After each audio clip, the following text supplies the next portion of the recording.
আজকে আমি চলেছি তারকেশ্বরের বাখুরপুরে, যেখানে রয়েছে আমাদের গ্রাম। আর সেই গ্রামের বাড়িতে কিন্তু রয়েছে রাজরাজেশ্বরের মন্দির, যে মন্দিরের পেছন দিকে কিন্তু রয়েছে প্রচুর জমি। সারা বছর ধরে ধান থেকে আলু সবকিছু কিন্তু দারুণভাবে চাষ করা হয়। আর তারপর দোলের আগের দিন এইখানেই হয়ে গেছে চাঁচরের অনুষ্ঠান। আজকে আমি চলে এসেছি দোলের পরের দিনে গোপীনাথের দোল দেখতে। দোল উপলক্ষে মন্দিরকে দারুণভাবে সাজিয়ে তোলা হয়েছে।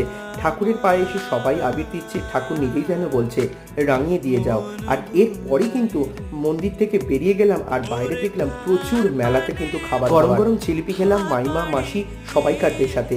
এরপর মেলার বাইরে কিন্তু বসেছে অনেক কিছু সম্ভার। তারই মাঝখানে মামা এসে গরম গরম ডিমের টেবিল কিনে দিয়ে গেল।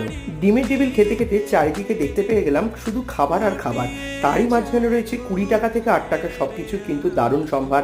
গ্রামাঞ্চলে কিন্তু ছোটখাটো অনেক জিনিসই কিন্তু বিক্রি। এর মাঝখানে মামাতো ভাই এসে নকল বন্দুক কিনলো আর আমি দেখলাম লোকেদের বেলুন ফাটানো।